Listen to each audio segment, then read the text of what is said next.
Derek Chauvin is found guilty, the Green New Deal is back, and a PBS reporter confronts the White House in defending Maxine Waters' statements, and I have a lot to say about that.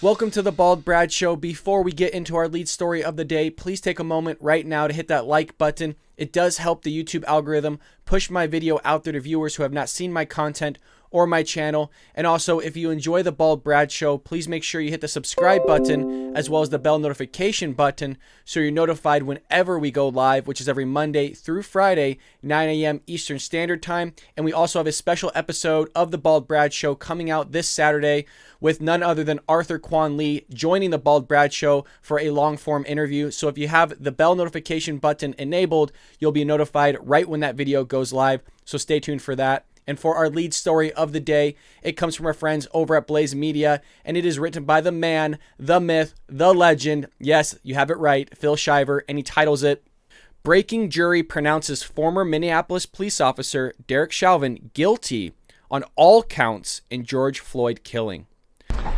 Members of the jury, I understand you have a verdict.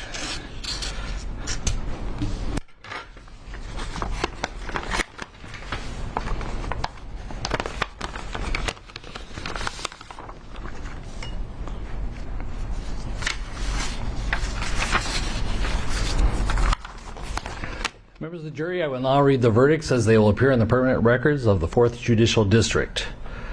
State of Minnesota, County of Hennepin, District Court, 4th Judicial District. State of Minnesota Plaintiff versus Derek Michael Chauvin, Defendant. Verdict, Count 1. Court File Number 27, CR 20-12646. We, the jury, in the above entitled matter as to Count 1, unintentional second-degree murder while committing a felony, find the defendant guilty. This verdict agreed to this 20th day of April 2021 at 1:44 p.m. Signed, Juror Foreperson, Juror Number 19. Same caption, verdict Count 2. We, the jury, in the above entitled matter as to Count 2, third-degree murder, perpetrating an eminently dangerous act, find the defendant guilty. This verdict agreed to this 20th day of April 2021 at 1:45 p.m. Signed by Jury Foreperson, Juror Number 19.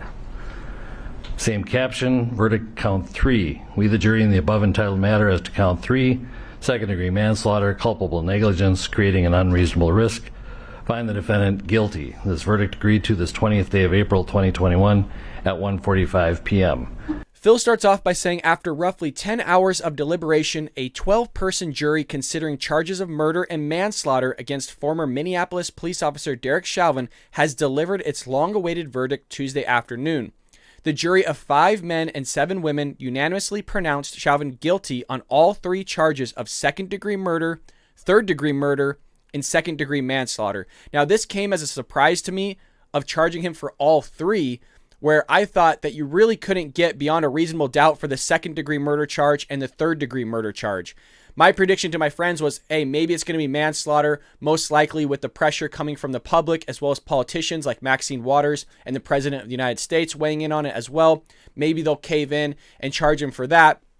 My personal opinion on all this is I don't think that this man could be charged with all 3 beyond a reasonable doubt based on all the information that was given in the trial. So it's really tough for me to think here how these jurors weren't manipulated in some way, shape, or form by public opinion to where maybe some of them were scared. You know, who knows what was going on in the deliberation, but this is, in my opinion, not correct in the charges or charging Derek Chauvin of being guilty for these crimes. Now, there is maybe a case to be made with the manslaughter, but I'm pretty sure Chauvin is going to appeal this. And now, since you have Maxine Waters dipping her feet into the water in terms of saying stuff to the public about the trial, an elected politician, as well as the President of the United States weighing in as well, even though he didn't fully blown go in on it like Maxine Waters did, maybe there's an opportunity for them to appeal and actually be successful in that. But I just, beyond a reasonable doubt, based on everything that was given about him being on drugs, he wanted to be put on the ground, he asked for assistance, the guy's knee on the neck isn't going to kill somebody. Many officers would even say so. It's just beyond a reasonable doubt is really tough for me to get to. And so I would have said no on all 3 charges. But again, that's just my opinion. I'm sure maybe some of you differ, but you have Derek Chauvin guilty on all 3 charges. Phil goes on to say, following the proceedings, Chauvin was immediately taken into police custody. He now awaits sentencing from the judge for each of the charges, which carries penalties of up to 40 years, 25 years, 10 years in prison, respectively. The actual sentencing, however, will likely be much lower since Chauvin has no prior convictions. Minnesota's sentencing guidelines recommend 12 years in prison for each murder charge and 4 years for a manslaughter charge. The prosecution is expected, however, to ask for a sentencing enhancements. So what's kind of the background of all this? While performing an arrest, Chauvin knelt on Floyd's neck for more than 9 minutes to restrain him while Floyd, suspected of using counterfeit bills to pay for something, begged for the officer to release him from the hold. Now, again, I don't agree with how the officer handled things, but also an officer's knee on your neck is not going to stop blood circulation to your head and surely isn't going to stop your heart as well. And 1, we know this because it was in police training. 2, you can have it done to yourself. You can have somebody put their knee on your neck for 9 minutes and you're not going to die.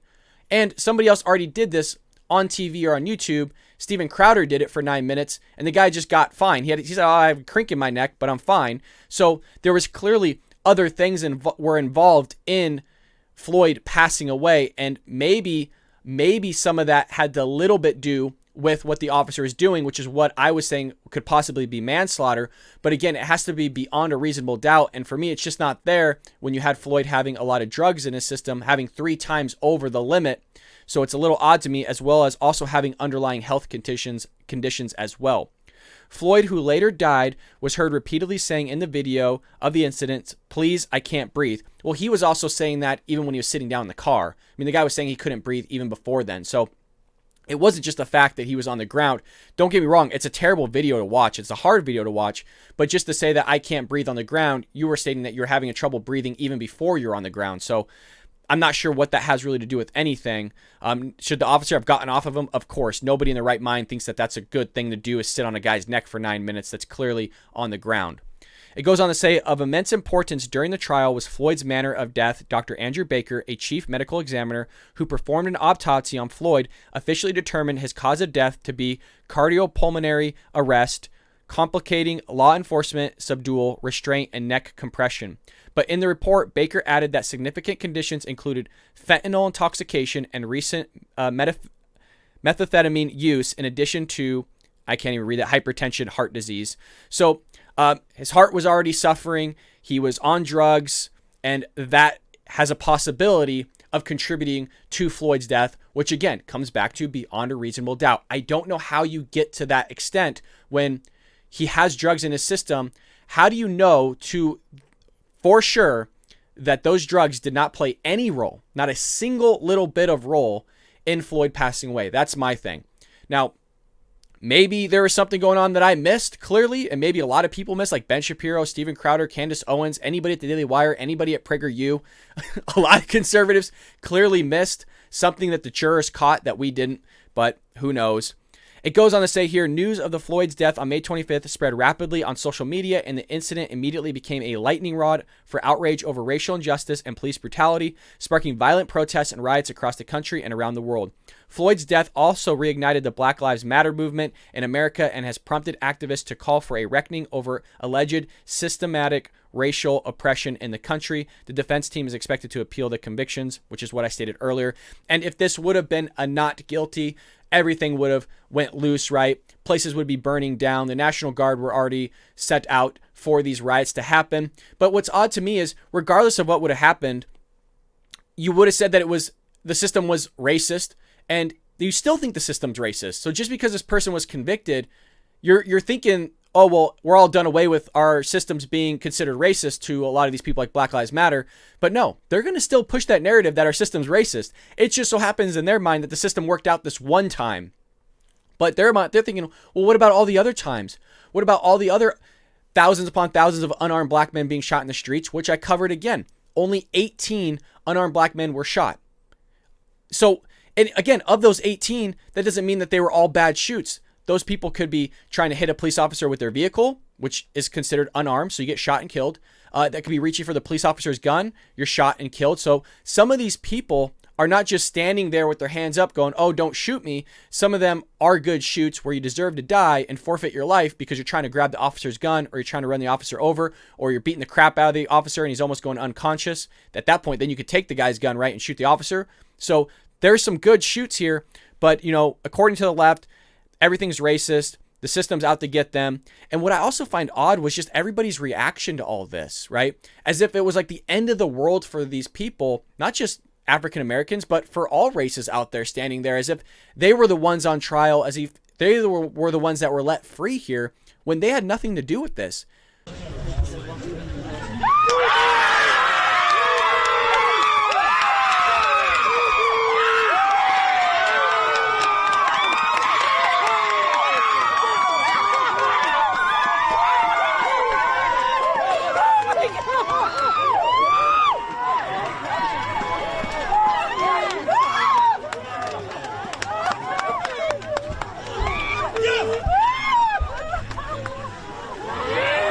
They had nothing to do with George Floyd. They had nothing to do with their arrest. They had nothing to do with the police officers. Heck, they didn't even know who George Floyd was.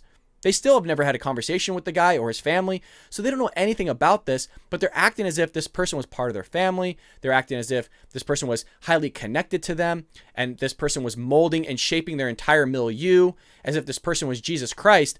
So it's just odd to me how people are so passionate about this. And maybe I'm just disconnected from everything, but it would take a lot for me to be passionate about somebody being convicted of murder or somebody passing away. I mean, they would literally have to be probably my family member for me to be passionate. I just see this police officer, and I'm looking at it more of a evidentiary, logical, and reasoning based, where I'm wondering if a lot of people on the jury, and clearly the public, are basing a lot of their opinions off feelings because they have their heart involved within this case rather than their head. Where a lot of conservatives, a lot of Republicans, when we talk about political issues or even trials, very similar to what Ben Shapiro does, facts over feelings, well, we go in with facts. We don't let our heart decide what's right and what's wrong, because your heart and your feelings and your emotions change throughout time. And so the better way to deal with things is go by a logical and reasoning based system, which is what our justice system is predicated on. Our justice system is not predicated on feelings.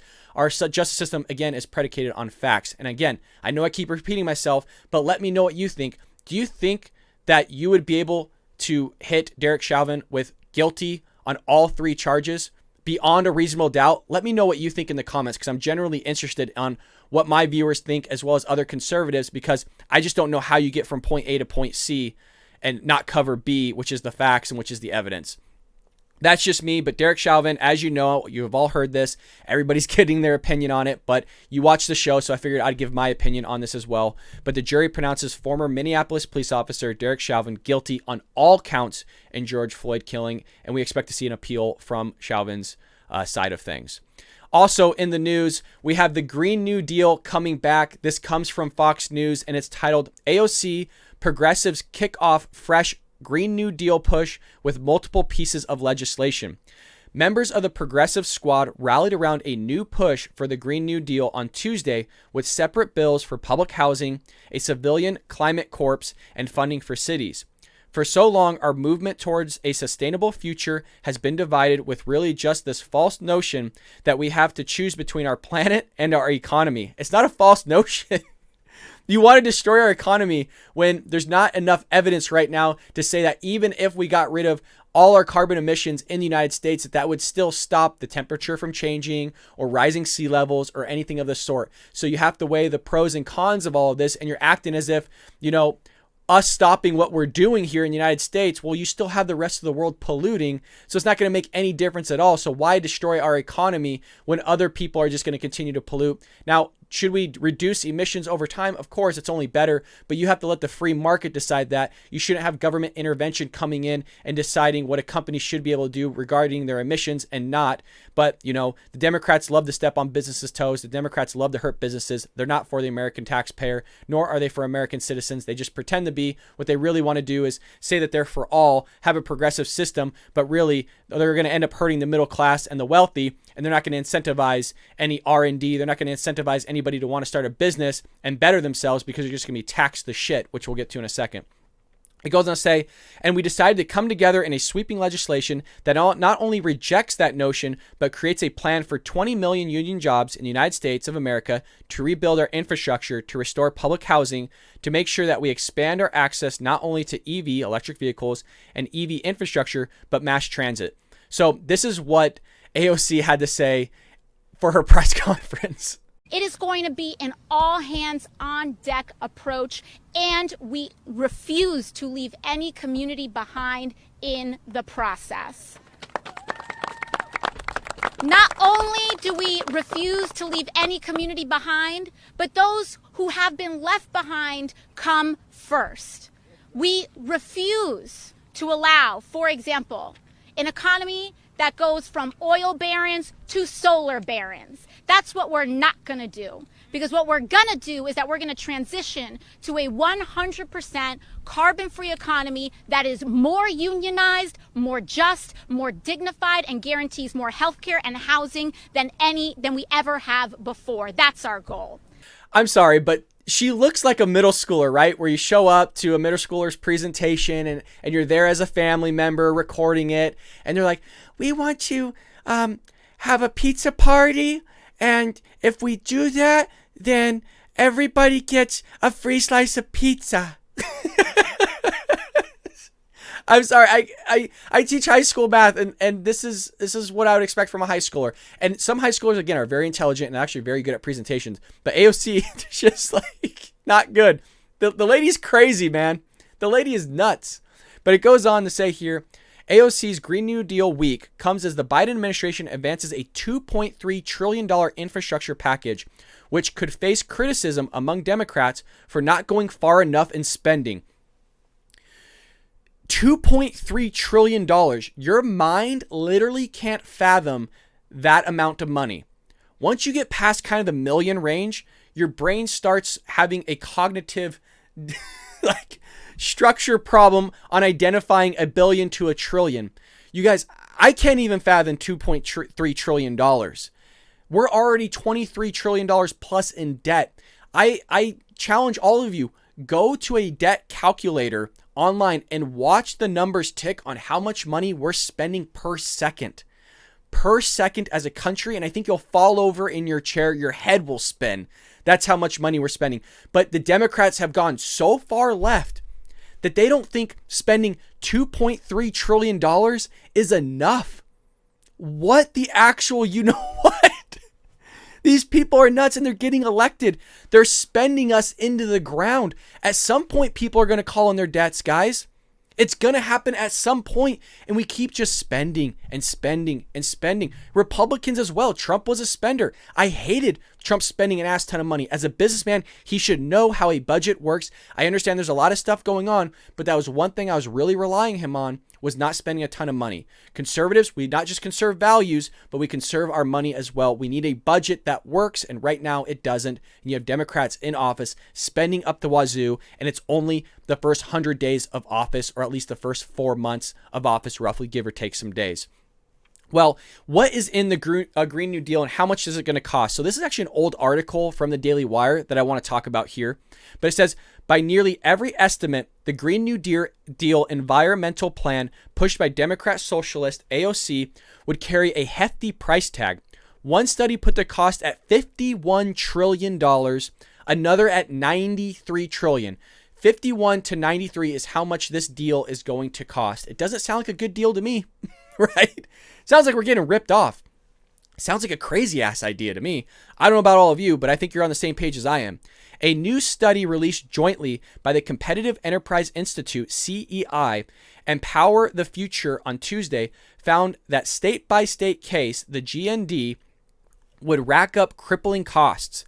The state of Pennsylvania, for example, would need to spend $1 trillion to upgrade residential, commercial, and industrial buildings as mandated in the Green New Deal, GND, and Florida would need to pony up $1.4 trillion according to the study. So they don't explain where they're going to get all this money, But we all know where you have to get the money from. The government gets money from bonds, or the government mostly gets money from, obviously, the taxpayer, you and I. Just taxing the rich ain't going to do it, folks. Heck, taxing the middle class ain't going to just do it on something like this.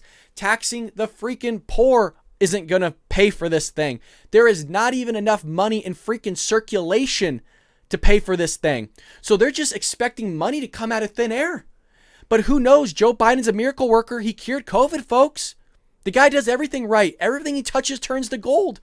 So maybe this is going to work out. Maybe we could just start printing money, increasing our inflation rate, screwing up our economy, just destroying everything that Trump built, everything that our predecessors built before that. And you know what? Then we'll all just live in kumbaya, right? In a false freaking reality. There you have it. AOC just wants to destroy our economy, and the Democrats think $2.3 trillion is not enough. Maybe they want the 51 trillion, guys. Maybe they want the 93 trillion. Who the hell knows? Maybe they're just pulling numbers out of there, you know what?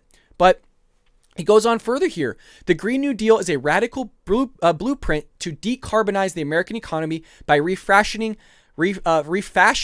how we grow food, move people and goods, source and distribute electricity, and build the structures where we live, work, and play. Our analysis shows that if implemented, the Green New Deal would cost the American households at least tens of thousands of dollars annually on a permanent basis. It's not just, we'll just lowball $10,000 one year. That's it. We can get over it. We could change our whole carbon emission. You could change your whole house. You can remodel it, do whatever you want, which is obviously a lie, right? There's no way in hell you're going to remodel your entire house and make it up to code for $10,000. You can't even barely redo a bathroom nicely for $10,000 in Southern California. But you got idiots like this, Green New Deal, AOC, and the Democrats saying, oh, we should just revamp our entire infrastructure, redo every manufacturing facility, redo every house, get rid of cars, turn everything to electric vehicles. We need to get rid of planes, trains, and automobiles. It's just, it's like I said, it's like a middle schooler running for a freaking class president. Everybody gets a car, pulling an Oprah Winfrey. You get a car, you get a car. Everybody, you know what?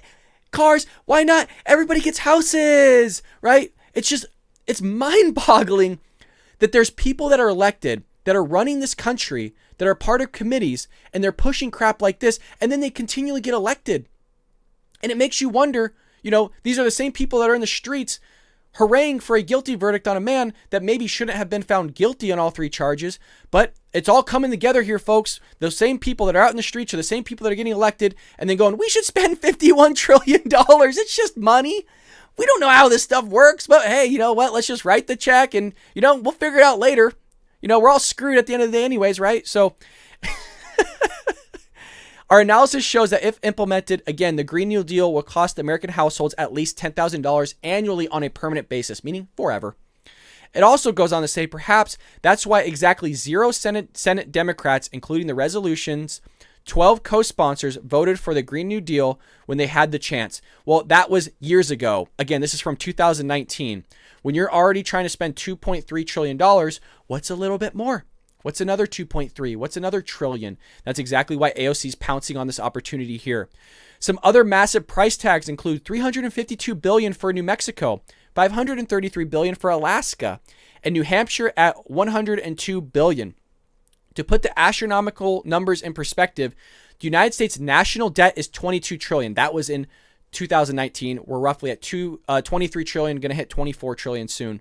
The study also found that average Americans would be forced to pay tens of thousands of dollars. Each household in 5 model states, Alaska, Florida, New Hampshire, New Mexico, and Pennsylvania, will be on the hook for more than $70,000 in increased costs for electricity, upgrading vehicles and housing, and shipping in just the first year under the Green New Deal. Under the first year, $70,000 in a household. I don't know about you, but the average household income per American is $59,000. So where are you going to get this money from? I don't know. Maybe the government's going to issue more checks. God only knows where this stuff's going to come from, but hopefully you're trying to see how this isn't going to work. It's not possible. It's not feasible. You're going to destroy our economy if you try pushing this stuff through. Under the Green New Deal plan, AOC proposes eliminating all fossil fuel powered electricity. Think about that, folks. Eliminating all fossil fuel power electricity. Do you know how batshit crazy that sounds? Again, forgive me for cussing. I'm working on it. I know I keep saying it. That's the best word, though, you can find to describe something like this. It's that far out there. It's not even part of reality. And I don't know where she gets these loony idea from, and she's connecting the dots. I have no idea how she's making sense of this. And I don't think she knows, to be quite honest. And we sure in hell know Joe Biden doesn't know how all this stuff works. The dude doesn't know how to tie his shoes anymore.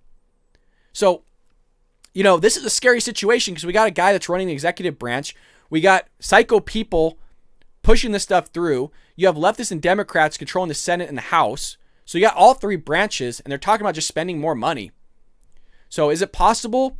Probably not, because I hope there's enough sane Democrats still in the Senate and the House that know that this is just bleep crazy. But you never know these days. I mean, heck, who would have thought that we'd have a non-sentient human being running the White House? Freaking Weekend at Bernie's is what's going on at the White House. You have freaking Secret Service wheeling around Joe Biden with his legs dragging behind the wheelchair, just trying to get from one place to another. Has the guy left the White House? I mean, maybe he's played around to golf or something like that, which if he did, I haven't seen footage of it, but could somebody send that to me? That guy trying to swing a club. God. Can you just imagine the visual of that? Just him trying to hit a driver just on the golf course. I'm sorry. It's funny. It's hilarious. But that's our president. Let's just continue to pray for him. Sorry. All right. I'll get it together here. What's more, the plan sets out a guarantee for every American to have a job, pledging to provide all members of society across all regions, folks, and all communities the opportunity, the training, and education to be a full and equal participant in the transition, including through a job guarantee program to assure a living wage job to every person who wants one. So it's like Oprah Winfrey. Again, you get a job, you get a job. Not only that, you get a living wage. Who the hell decides that? I don't know. Maybe the government. It's going to have to be more than 70,000 because some people are going to have to pay for some upgrades every single year. But who decides a living wage? Who the hell knows? Obviously, maybe AOC does, and she'll come up with some wacky calculations for that. But it's nuts. It literally, you can't wrap your head around it. I've tried for 2 years to wrap my head around this Green New Deal on how the hell you're going to pay for this thing. It's not possible. As an accountant, right? I don't like to go with a boastful thing of like, oh, I know a little bit about finances. I know a little bit about how accounting works. I know a little bit about investments, right? It blows my freaking mind. All you can do is laugh at it. You can't take it seriously. And she takes it seriously. She went to college. This is what our education system looks like. Somebody that actually graduated from college and got elected in Congress wants to push something like this through. If there is no sense in your mind watching this to go out there and vote, which I think all of you do and did, there's something wrong with you. Because you can't keep having people like this in office. You're going to destroy our country, which is why we need to get up and vote. We need to get out there and vote. If you got a friend or neighbor that's handicapped, take time out of your day, get him in a wheelchair, push him out there, and we got to get people out there. Because this stuff is nuts, man. And Biden running things is clearly not working out with what's going on with the U.S.-Mexico border, what's going on with foreign countries laughing at us and disrespecting us. This guy's in control of our military. There's crazy stuff going on with China and Russia. He's trying to increase our tax system. He's spending trillions of dollars at times. He's overly spending. He's not fixing the budget. The guy's doing everything wrong. I actually can't think of one thing Joe Biden has done right. And I'm trying. I'm actually trying to think, what has Joe Biden done right since he's been elected in office? And I'm not one of those people that was like, a never Trumper, you know what I mean? Obviously, I voted for Trump. I love Trump. I want Trump back. But what I mean by saying that is I'm not going out of my way just to find faults for Joe Biden. I'm not going out of my way like other channels are to just destroy this guy. I want to actually find out what he's done that is good. But everything I see, even though on the outside it might seem good, it affects all people. It's not good for all people. And that's what we want, especially when we're dealing with economics. It's a big fallacy that when you push something in the short term, it's good, but in the long term, it's going to have negative effects. And that's why it tends to be a fallacy. And that's one of the greatest fallacies that's out there in terms of economics is the short-term gratification, but the long-term destruction. And that's why we have to analyze everything that's being pushed forward, because right now it sounds good, but what's the long term in all of this? It's going to end up destroying things. And that's what people love to push.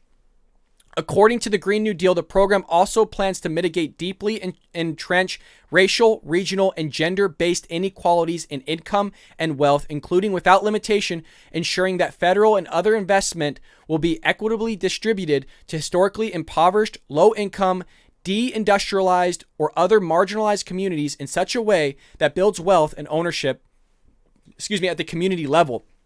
Again, how do you calculate that? How do you calculate the racial injustices that a family had, say, 200 years ago, and how do you make up for that today? I don't know how you do that calculation, and that's coming not just as an accountant, but as a statistician. Why? And furthermore, the morality of it is, why should I have to pay for somebody else's injustices that they made in the past? I didn't do anything wrong. I'm not a racist. My family immigrated over here, at least half of it, my father. They were able to make something of themselves in one generation. You're able to fix the injustices on an individual basis from the injustices that happened to your family in the past. It doesn't take multiple generations to climb out of a hole, folks. It takes one. And you can see multiple cases of that. So, and what's crazy to me too is there's politicians actually out there. Our current UN ambassador's family, I believe, was slaves, and she's the UN ambassador. She's African American.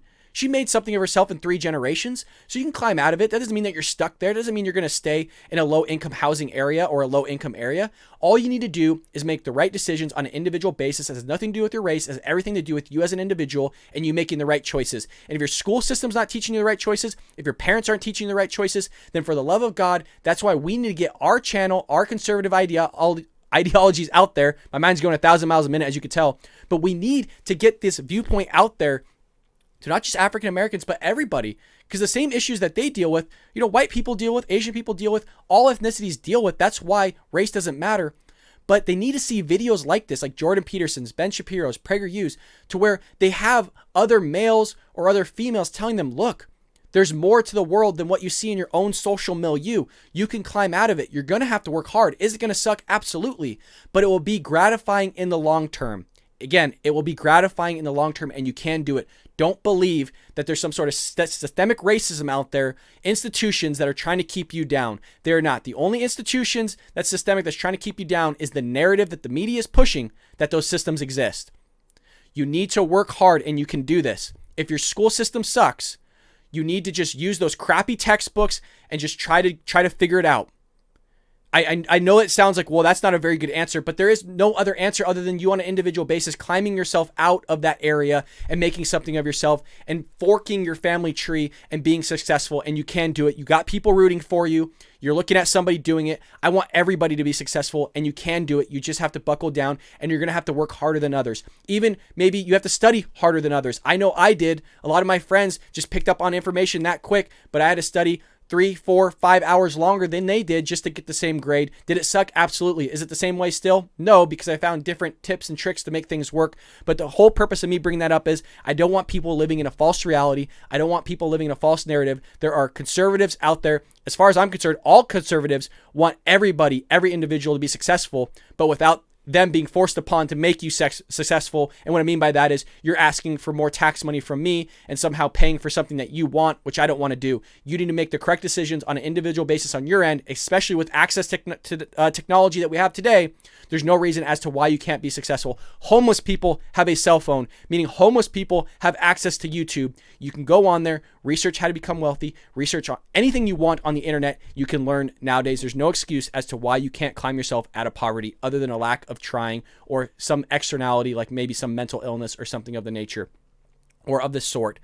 And the draft plan says paying for the massive program shall be accomplished by the federal government using a combination of Federal Reserve, a new public bank or system of regional and specialized public banks, public venture funds, and such other vehicles or structures that select committee deems appropriate. Still not going to work.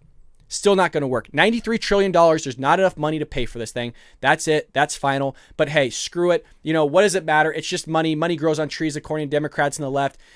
Let's hope and pray that this stuff doesn't go through. I don't think it will, is my opinion. I think it's so crazy. I think it's just batshit crazy. I know I cussed again, but it just is.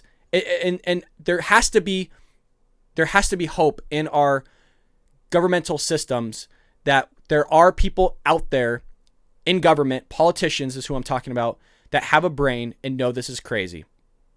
Even behind closed doors, they have to know this is crazy. There's just no way in hell. And again, I'm praying that I'm right on that, because if I'm wrong, we're doomed. But hey, we're all in this together, right? So what a time to be alive. Honest to God, all this stuff that's going on, what a time. Jeez, I wonder what our grandparents and our ancestors would say about all this. Oh, God. Actually, I don't even want to know. But for our last news story of the day, it also comes from our friends over at Blaze Media.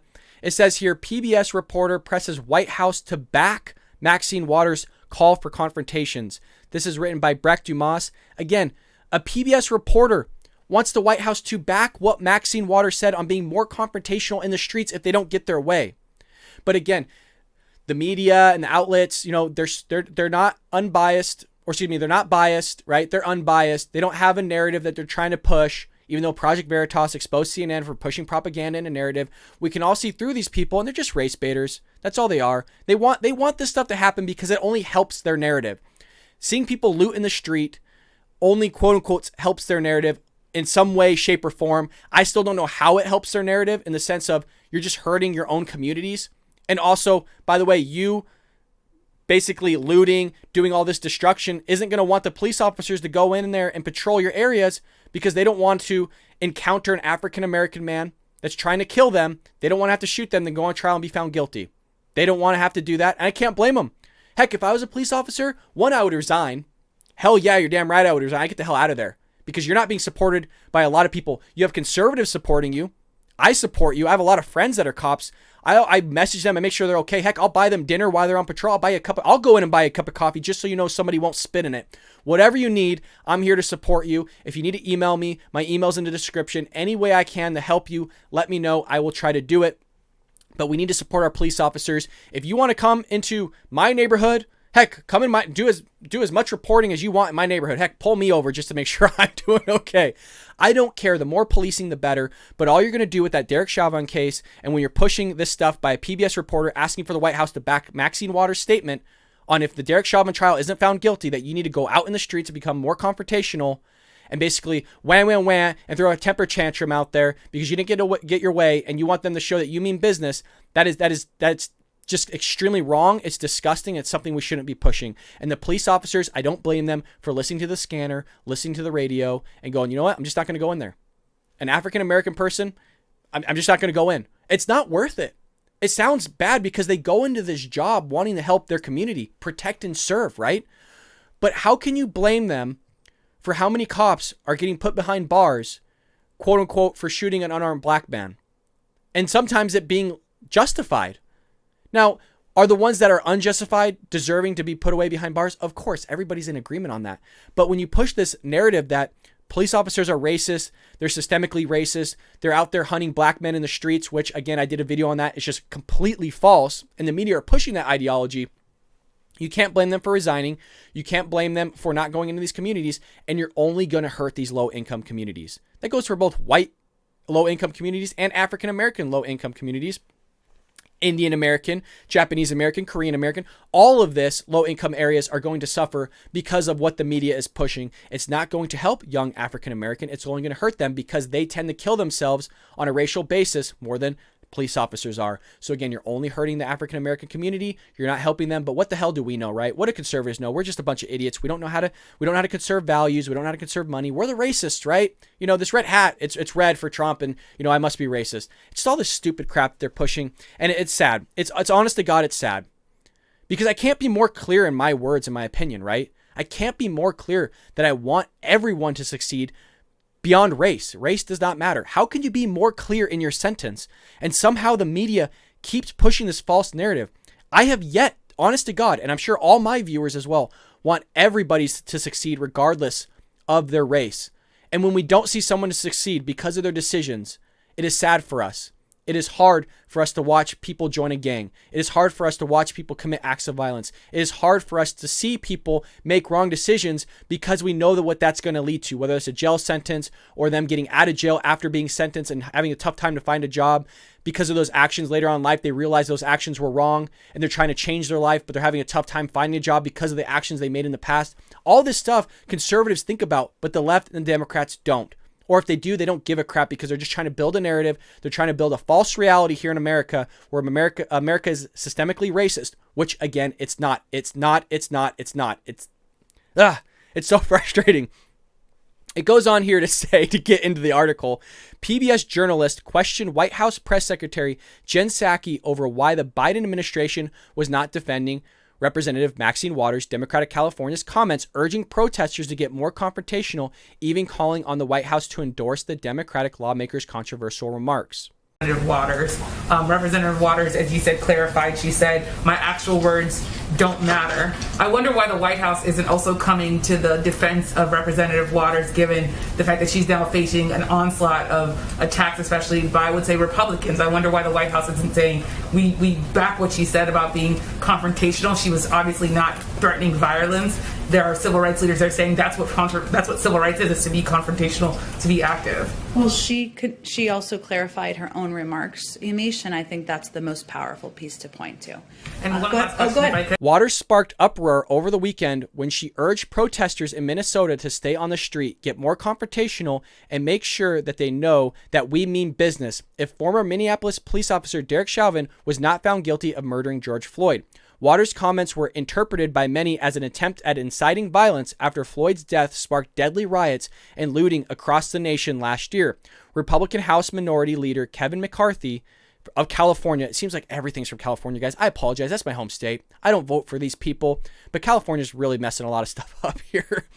Even offered a resolution to censor Waters in lower chamber, but Democrats were able to kill the measures. Now, ahead of the Chauvin case being found guilty on all counts on Tuesday, Psaki was pressed during a press briefing, being stated as, I wonder why the White House isn't coming to the defense of Waters, given the fact that she is facing an onslaught of attacks, but I would say Republicans. Well, yeah, it's just coming from Republicans because you're just seeing Democrats think what she said was okay, so why would they attack her? Which is kind of mind-blowing, right? We talked about this in yesterday's episode. Based on what Trump said, Trump was saying to be peaceful about things. Very clear. Like, for me, when I listen to him talk, what he says is extremely clear. I personally don't know how you could read between the lines on what he said of, yeah, you need to go do the Capitol riots, you need to break in. Who the hell, one in the right mind, would think that's a good idea? Even if he did say that, right? Say if he said straight up, go in, commit an insurrection, attack the Capitol, go crazy. Even if he did say that, wouldn't you think that's a really stupid thing to say? And hell no, I am not going to do that. One, I don't give a crap what you say, even though you're the president and I like you. That's a really stupid thing to say. If my friends told me to go do something stupid, I'd tell them to F off. Like, that's a really idiotic idea. You're out of your damn mind. Don't think so. So you can't blame somebody else's for somebody else's actions. I know a lot of times we like to, but again, Trump said to be peaceful about things. People weren't peaceful. That's their problem. And it's disgusting what they did. Maxine Waters, language a little bit different, telling people to become more confrontational after looting, destroying public and private property, lighting businesses on fire, hurting reporters, hurting police officers, sometimes police officers dying. But, what do we know again? We don't know nothing. We're just racist, according to Maxine Waters, which is what she said. She said the right, the far right, the right, they're racist. By the way, we're not racist.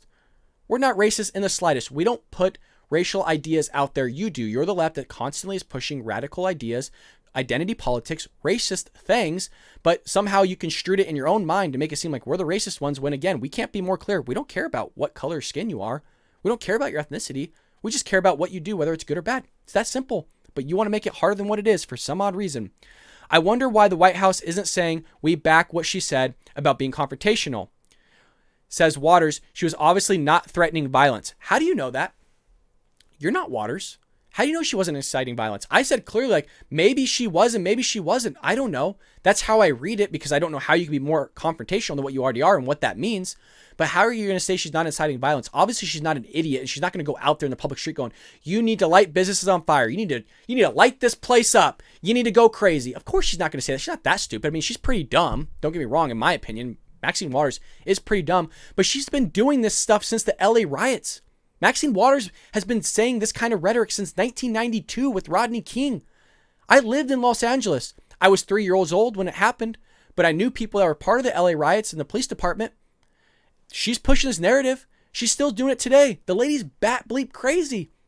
But so is AOC, so is Nancy Pelosi, so is Joe Biden, so is Kamala Harris, but they all thought Trump was crazy, right? But at least Trump fixed stuff. You guys are just making everything worse here.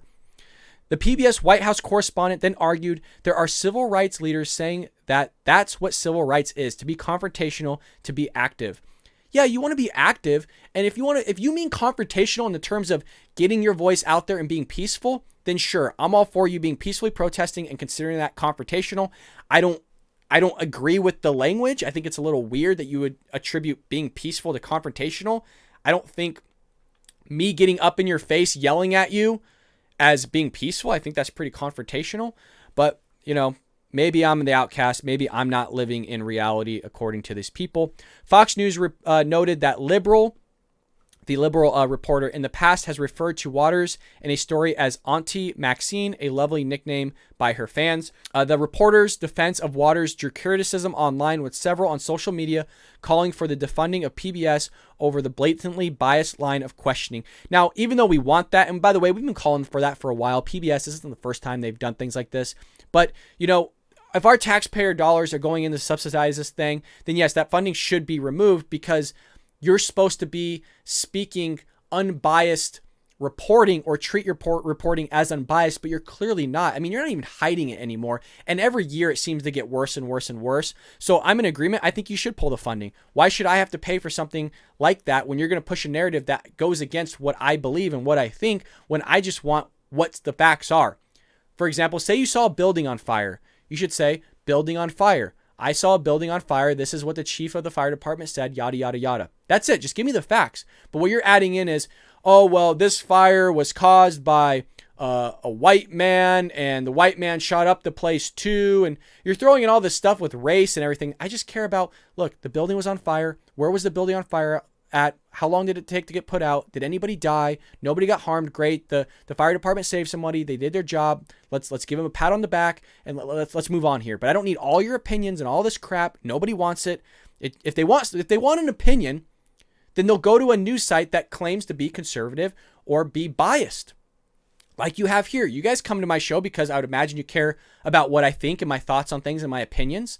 And so that's why you come to the show, and I'm clear about that. Red hat, red shirt, right? Conservative. The Bald Brad Show has a nice bald eagle holding a firearm and a mic. First Amendment, Second Amendment. Second Amendment protects the First Amendment. American flag. I mean, everything about my image is America, because we live in the greatest country that's ever been created on the face of this planet. It's the best country for all races. That's why people are flocking here in droves. They're trying to leave their countries because there's no more freedom out there in the world other than the United States of America. This is the last place on earth that has the greatest creed, the greatest living document that's ever been created. America, America, America. And that's why we're doing shows like this. This is why we need conservatives to rise up, because we need to protect this great nation as the Democrats and the left try to destroy it. But former Trump aide Mercedes Schlapp, hopefully I'm pronouncing that correctly, said that the reporter at the time, Yamiche, should be hired as the DNC press secretary, compared her questioning of Trump and Biden. So you have PBS doing the Democrats' work here, trying to press the White House to back Maxine Waters, call for confrontations.